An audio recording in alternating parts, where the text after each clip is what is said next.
પંચમહાલના પાનમ ડેમમાં પાણીની ભારે આવક. પાનમ ડેમમાંથી 49,000 ક્યુસેક પાણી નદીમાં છોડાયું.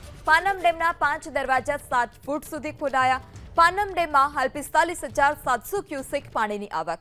પાનમ ડેમની હાલની જળ સપાટી 127.25 મીટર પર છે. તો પાનમ ડેમમાંથી 49,000 ક્યુસેક પાણી નદીમાં છોડવામાં આવ્યું છે. નદીનું પણ રૌદ્ર સ્વરૂપ બે કાંઠે જે નદી છે તે વહી રહી છે. પાનમ ડેમના 5 દરવાજા ખોલવામાં આવ્યા છે. 45,700 ક્યુસેક પાણીની હાલ ડેમમાં આવક. વધુ માહિતી સાથે સંવાદદાતા હનીફ ફોન લાઈનથી જોડાયા છે. જી હનીફ, પાનમ ડેમની હાલની સપાટી 127.25 મીટર પર પહોંચી છે. શું વધારે વિગત, કેટલા ગામને એલર્ટ કરવામાં આવ્યા છે? ચોક્કસથી પંચમહાલ જિલ્લાના જીવાદોરી સમાન જે પાનમ ડેમ છે તેમાં ઉપરવાસમાં ભારે વરસાદના કારણે સતત પાણીની આવક થઈ રહી છે, જેના કારણે પાનમ ડેમમાંથી પાણી છોડવાની ફરજ પડી રહી છે. વાત કરવામાં આવે, હાલ પાનમ ડેમના જે 6 દરવાજા 10 ફૂટ સુધી ખોલી 85,000 ક્યુસેક પાણી જે છે પાનમ નદીમાં છોડવામાં આવી રહ્યું છે.